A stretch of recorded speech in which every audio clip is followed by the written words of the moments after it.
We begin once again in the northern Chinese port of Tianjin, where Xi Jinping is rolling out the red carpet for over a dozen world leaders, including Russia's Vladimir Putin and India's Narendra Modi.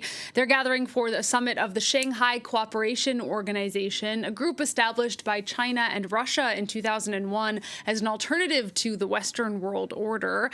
This year's summit comes as Donald Trump has upended key U.S. trade relationships, notably with India and China.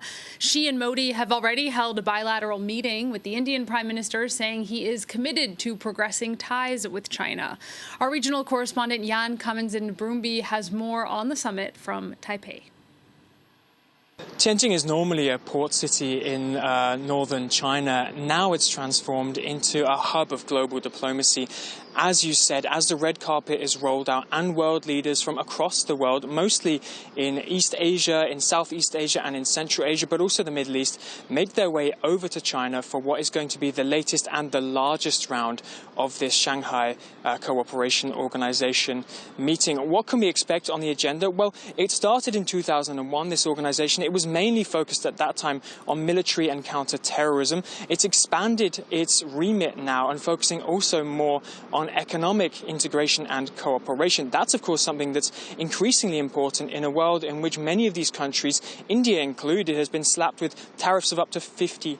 And so that is likely to be high on the agenda when discussions are taking place in Tianjin, not just how that these countries can cooperate more economically, but also how they can deal with Donald Trump, who has upturned the way in which countries understand global diplomacy. The other thing that we can really be focusing on as these leaders meet is the interpersonal relationships. This summit is important not just because of the substantive agreements that will come out of it, but also because of its convening power. This summit has the power to bring together leaders from across the world, across the global south is how they might like to see themselves. We have China's Xi Jinping, who will, of course, be taking the lead as the country that is convening this year's summit. Then we have Vladimir Putin from Russia, who's arrived. India's Narendra Modi, that's another relationship to watch closely.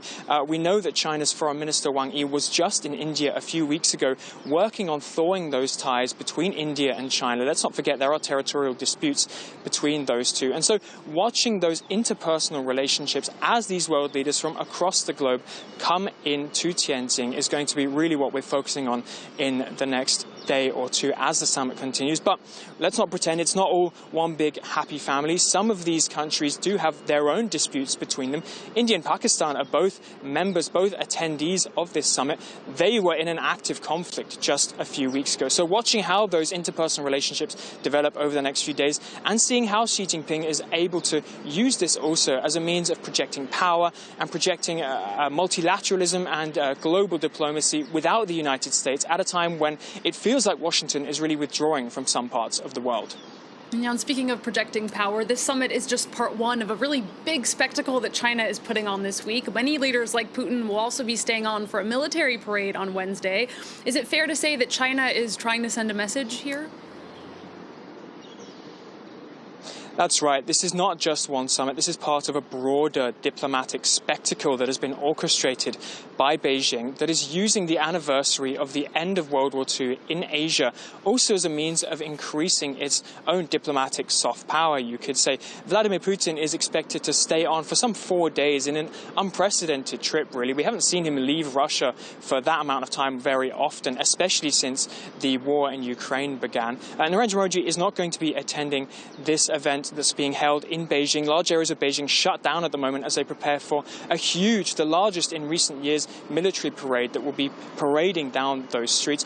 But we do know that Kim Jong-un has been invited. That, of course, is another interesting relationship and dynamic to be keeping an eye on. We know that Kim Jong-un has met Chinese President Xi Jinping in the past. We know that Kim Jong-un has increasingly close ties with Russia's Vladimir Putin as well. Putin famously visited Pyongyang just a little while ago, but we've never seen those three together, and it's been called by some an axis of upheaval, a group of states that have come together and are trying to challenge the traditional Western-led, US-led global diplomatic order. And China is using not only this event that's going on right now in Tianjin, but also the anniversary of World War II as a means of increasing and pushing this new vision of what the world could look like forward.